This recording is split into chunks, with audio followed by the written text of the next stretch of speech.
Yana bir sehrgar bilan xayrlashamiz. Modrich. Uning nomini eshitganda birinchi bo'lib xayolingizga nima keladi? Masalan, Zidandan o'sha mashhur fint, Iniestadan ajoyib aylanib olish yoki finaldagi gol, Zlatandan allambalo gol. Uni nima deb eslaysiz? Modrich deganda birgina harakati emas, juda ko'p ajoyib o'yinlar xayolga keladi. Bu xuddi Google'dan bir narsani so'raganingizda juda ko'p informatsiya chiqaradigandek gap. Ha, o shunaqa miyani sun'iy intellektga aylantira oladigan futbolchi.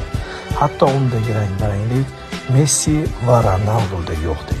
Balkim shu sababli ham shu ikki dahoning eng yaxshi davrlarida u oltin to'pni olgandir. Oyoqning har qanday qismidan ajoyib uzatma qila oladigan inson.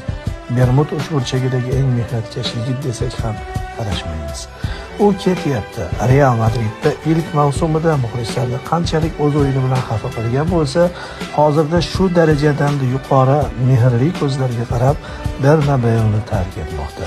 Bilasizmi, hatto uni ashaddiy Barselona muxlislari ham yoqtirishadi, hurmat qilishadi kamida. Ha, shunday. Futbolga mehri bor har qanday odamning qalbidan joy ola bilgan futbolchi. O'z soch turmagiga qanchalik sadoqatli bo'lgani kabi, o'z klubi va futboliga shunchalik sadoqatli qoldi.